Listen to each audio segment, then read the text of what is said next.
سورہ انشقاق مکی سورہ ہے۔ اللہ کے نام سے جو بے انتہا مہربان اور رحم فرمانے والا ہے۔ جب آسمان پھٹ جائے گا اور اپنے رب کے فرمان کی تکمیل کرے گا، اور اس کے لیے حق یہی ہے کہ وہ اپنے رب کا حکم مانے، اور جب زمین پھیلا دی جائے گی اور جو کچھ اس کے اندر ہے اسے باہر پھینک کر خالی کر دی جائے گی، اور اپنے رب کے حکم کی تعمیل کرے گی، یعنی قیامت والے دن جو کچھ بھی زمین کے اندر ہوگا، چاہے وہ مردے دفنائے ہوئے ہوں، چاہے وہ خزانے ہوں، چاہے وہ راز ہوں، کیونکہ زمین کے اوپر ہی ہم نے ہر گناہ اور ہر نیکی کی ہوگی نا، تو زمین تو گواہی دے گی کہ مجھ پر کہاں کہاں اس نے سجدے کیے۔ پھر زمین وہ راز بھی اگلے گی انسان کے جو گناہ کرتے ہوئے اس نے اس کو دیکھا ہوگا۔ پھر فرمایا اور اس کے لیے حق یہی ہے کہ وہ اس کی تعمیل کرے، اپنے رب کے حکم کی تعمیل کر دے۔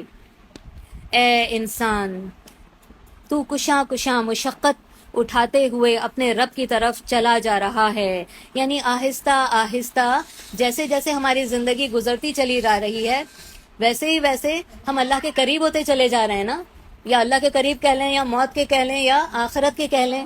تو جیسے جیسے وقت گزر رہا ہے ہم اللہ کے قریب ہوتے چلے جا رہے ہیں، اور اس سے ملنے والا ہے۔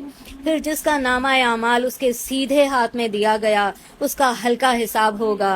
اور آپ صلی اللہ علیہ وسلم نے ارشاد فرمایا، ہلکا حساب ہونے سے مراد یہ ہے کہ اس کا حساب کتاب نہیں ہوگا، بس وہ آئے گا، اس کا اعمال نامہ سیدھے ہاتھ میں دیا جائے گا اور وہ نکل جائے گا۔ لیکن جس سے سوال جواب شروع ہو گیا پھر اس کا بچنا جو ہے وہ تھوڑا مشکل ہو جائے گا، اور اپنے لوگوں کی طرف خوش خوش پلٹے گا۔ رہا وہ شخص جس کا نامہ اعمال اس کی پیٹھ کے پیچھے سے دیا جائے گا تو وہ موت کو پکارے گا اور بھڑکتی ہوئی آگ میں جا پڑے گا۔ وہ اپنے گھر والوں میں مگن تھا، یعنی جو دوزخ کی آگ کی طرف پلٹایا جائے گا، دنیا میں اس کا کیا سٹیٹس بتایا جا رہا ہے کہ دنیا میں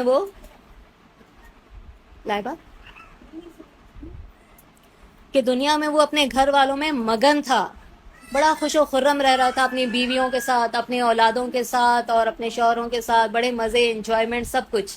لیکن اس کا انجام کیا بتا رہے ہیں اللہ تعالیٰ؟ موت کو پکارے گا، بھڑکتی ہوئی آگ میں جا پڑے گا، کیونکہ دنیاوی مزے کے مزے ہی کر رہے تھے نا، بس انجوائمنٹ ہی انجوائمنٹ، نہ اللہ کا کوئی ڈر، نہ خوف، نہ اللہ کی حدود کا کوئی احساس۔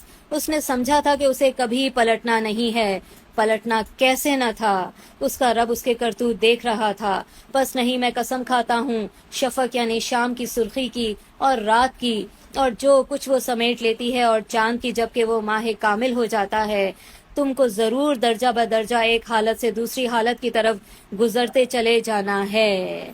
یعنی جیسے چاند پتلا ہوتا ہے نا پہلے، پھر آہستہ آہستہ پورا مکمل ہوتا ہے، ایسے ہی ہمارے دلوں میں ایمان بالکل ہلکا سا پہلے داخل ہوتا ہے، پھر ہوتے ہوتے ہوتے ہوتے ایمان جو ہے وہ درجہ بدرجہ ہم ترقی کرتے چلے جاتے ہیں۔ تو ہر چیز پہلے تھوڑے سے شروع ہوتی ہے اور پھر اپنی پیک کو پہنچتی ہے۔